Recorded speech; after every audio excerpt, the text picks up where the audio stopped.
আলভারেজের বার্সায় যাওয়া নিয়ে অনেকদিন ধরে গুঞ্জন থাকলেও তা এবার সত্যি হতে চলেছে।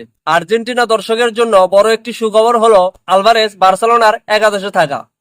তবে আলভারেজের কোচ কি জানিয়েছেন সম্পূর্ণ কিছু থাকছে এই ভিডিওতে, এবং আলভারেজ বার্সায় যাবে কিনা তা থাকছে এই ভিডিওতে। চলুন শুরু করা যাক।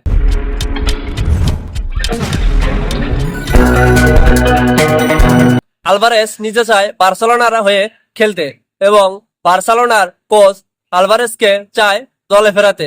তবে এখানে সমস্যাটা হলো ডলারে। আলভারেজের এজেন্ট জানিয়ে দিয়েছেন বার্সেলোনাকে যে আলভারেজকে দলে নিতে হলে 115 থেকে 120 মার্কিন ডলার গুনতে হবে।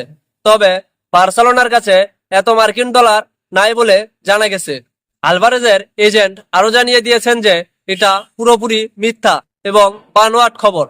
আলভারেজ বার্সেলোনায় যাচ্ছে না এবং আলভারেজ অ্যাটলেটিকো মাদ্রিদের হয়েই মনোযোগ দিয়ে খেলছেন। আলভারেজ চলতি মৌসুমে লা লিগায় 8 গোল এবং 4 অ্যাসিস্ট, চ্যাম্পিয়ন লিগে 9 গোল এবং 5 অ্যাসিস্ট করেছেন। আলভারেজ তার ক্লাবের হয়ে অনেক ছন্দে আছেন, তার জন্য কোচ চাচ্ছেন না আলভারেজকে ছেড়ে দিতে।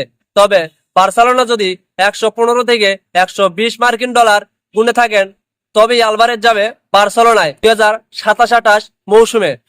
আপনি কি চান আলভারেজ বার্সেলোনার হয়ে খেলুক? তাহলে অবশ্যই কমেন্ট করুন এবং চ্যানেলে নতুন হলে অবশ্যই চ্যানেলটি সাবস্ক্রাইব করুন।